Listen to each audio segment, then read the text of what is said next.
Alright, today we're checking out a Burman 501 combo made in London in 1979. Incredibly high quality amp. I just picked it up recently here in Germany.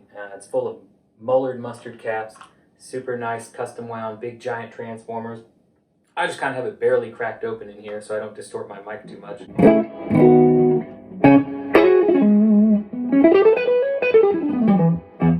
can turn it up a little more.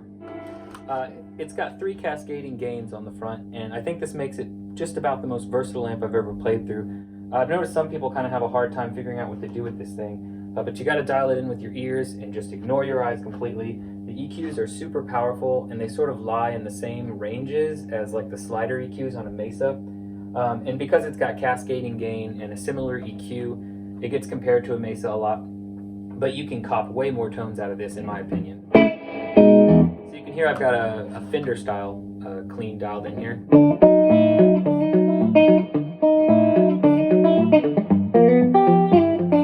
So for that, we just kind of have the gain 1 turned down real low, gain 2 at noon, gain 3 just sort of where you want the volume to be.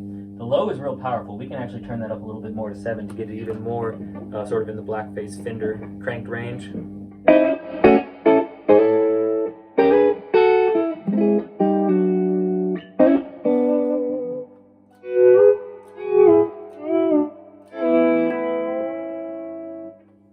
Yeah, and then the mid is, it's like a real low mid control. So if you dial it in, you start to get a lot more like 600 to 800. So you gotta scoop that out to get the Fender sound. So I've got it around 3.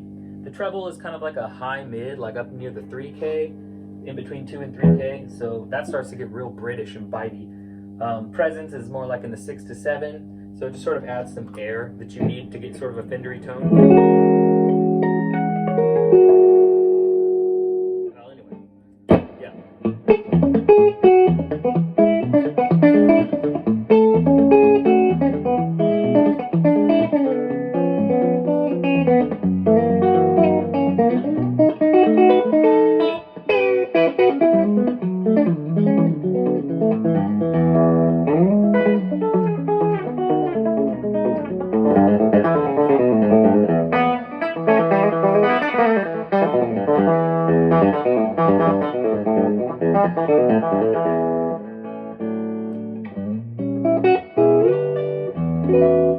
Yeah, so now let's move on and dial it in to be more like a Vox. So to me that's pretty convincing Fender.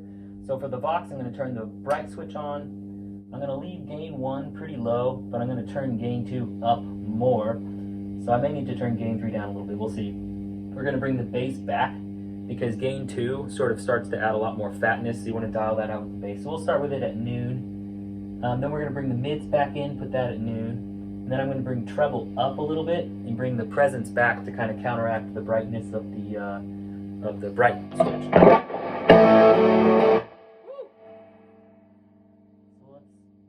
we'll push gain 3 down a little bit.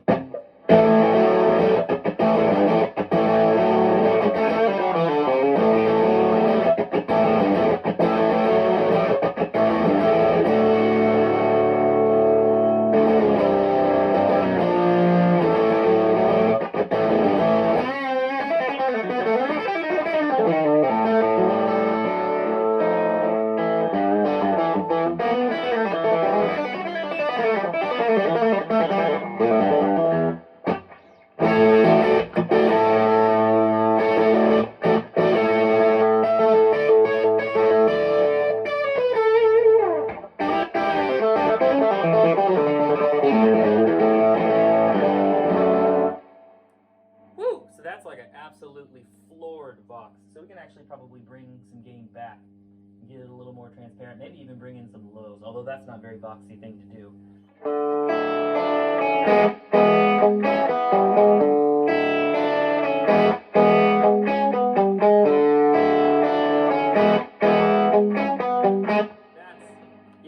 You gotta see, that's pretty dang Voxy.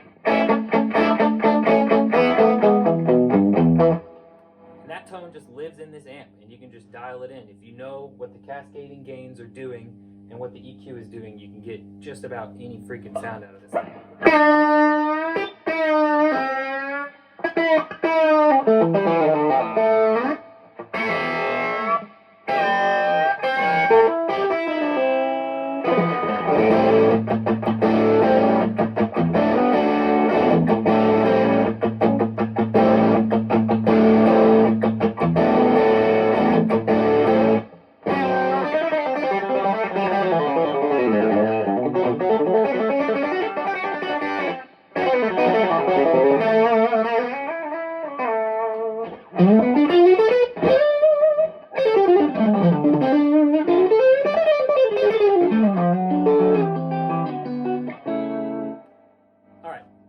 And because it's cascading gain, you get really good response to the volume knob. And it may just be that it's a good amp that does that, I'm not sure.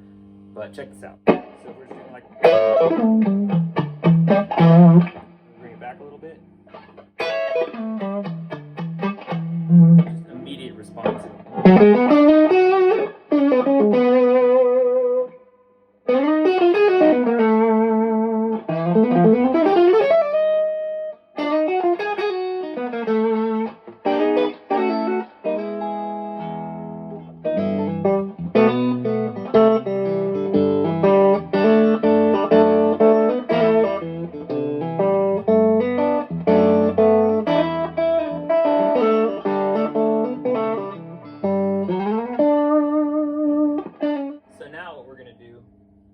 Bring gain 2 down and gain 1 up. And what that gets us is more in like the cranked JTM 45 territory. So we'll bring some of the bass back a little bit, bring in more mids.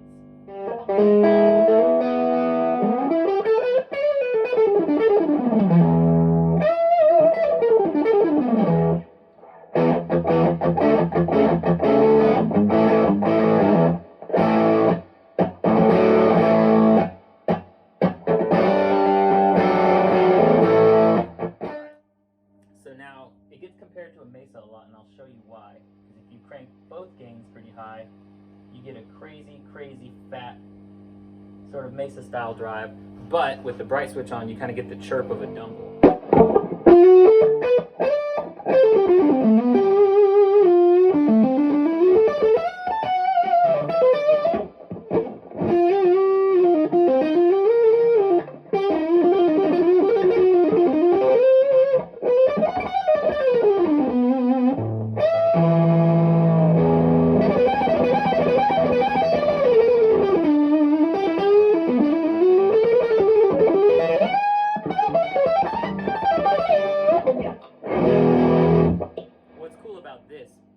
Because the cascading gain is so sensitive, even though you have this crazy roaring deep sound.